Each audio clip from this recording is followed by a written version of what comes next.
అడవిలో ఒక నక్క ఉండేది. అది కష్టపడకుండా తిండి దొరికితే బాగుండు అని ఎప్పుడూ కలలు కంటూ ఉండేది.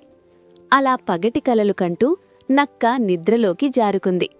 కలలో తాను అడవికి రాజునని, సింహం తనకు సేవకుడని ఊహించుకుంది. ఏ సింహం, నా భోజనమెక్కడా? ఎంతసేపు?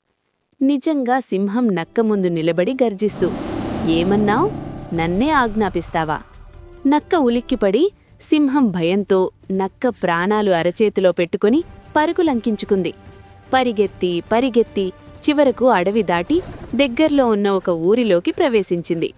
ఊరి కుక్కలన్నీ ఒక్కసారిగా నక్కమీద పడ్డాయి. మళ్లీ పరుగు మొదలుపెట్టింది. కుక్కల నుండి తప్పించుకోవడానికి నక్క ఒక చాకలివాడి ఇంట్లోకి దూరింది. కంగారులో అక్కడ బట్టలకు రంగు వేయడానికి సిద్ధంగా ఉంచిన ఒక పెద్ద నీలిరంగు తొట్టిలో జారిపడింది. ఇప్పుడది పూర్తిగా నీలం రంగులో ఉంటుంది. ఆ నీలం రంగు నక్క తిరిగి అడవిలోకి వెళ్ళింది. కాని దాన్ని చూసి మిగతా జంతువులన్నీ భయంతో వణికిపోయాయి. ఎప్పుడూ అంత వింత రంగు జంతువును అవి చూడలేదు.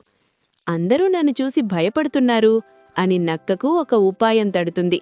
దర్జాగా వెళ్ళి సింహం కూర్చునే సింహాసనం లాంటి రాయి మీద కూర్చుంది. మిత్రులారా, భయపడకండి. నేను దేవుడి సృష్టిని. ఈ అడవిని పాలించడానికి, మిమ్మల్ని రక్షించడానికి దేవుడే నన్ను స్వయంగా పంపించాడు. ఈరోజు నుండి నేనే మీ రాజుని. సింహం వేటాడి ఆహారం తెచ్చేది. ఏనుగులు గాలి విసిరేవి. నక్క ఏ పని చెయ్యకుండా హాయిగా తింటూ గడిపేది.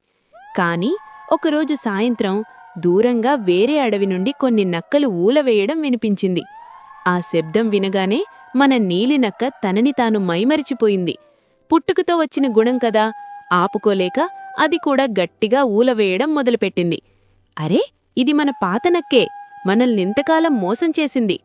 జంతువులన్నీ ఒక్కసారిగా నక్కమీద పడ్డాయి. నక్క భయంతో పారిపోయి నదిలో దూకింది. నీళ్లకు ఆ రంగు పోయి దాని అసలు రంగు బయటపడింది.